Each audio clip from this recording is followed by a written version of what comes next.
Roseanne's racist tweet sparked an interesting debate on Flashpoint, specifically what President Trump did and did not say about it. From the right, Mark Davis of 660 AM The Answer, and from the left, former Democratic State Rep Domingo Garcia.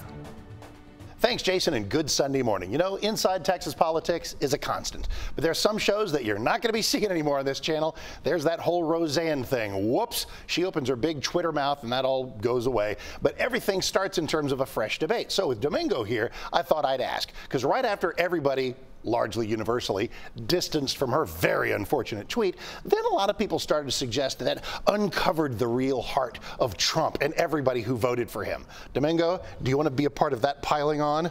Well, no, I think what happens is Trump says, you know what, we're going to play white identity politics. That's how I'm going to win this election.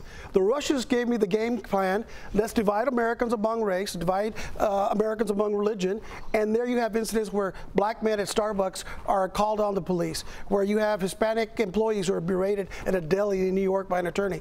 And incident after incident, he let the genie out of the bag. But here's the thing. Okay, the racial genie out of the bag. Those things happened, and those are terrible. Everybody says those are terrible. And Roseanne feels Trump says those are terrible. Do you defend Roseanne's tweet that the former cabinet member is a product of the Muslim Brotherhood? That's a terrible tweet. I mean, everyone said that. Are you defending that? The White House, not even the White House defended it. What happened to Republicans that were socially conscious and compassionate and cared about bringing Americans together, as opposed to dividing them along race and among religion and playing into the Russian hands? Yeah, but how come, the Russians, wait a minute and a half.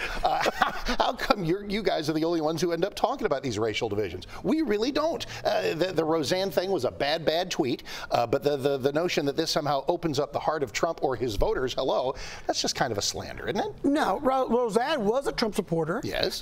Trump called her and congratulated her on her ratings. Yes. And now where's Trump condemning her comments? He doesn't. He gives dog whistles to the white supremacists, 8 who are running as Republican, KKK, and Nazi members of the Republican Party.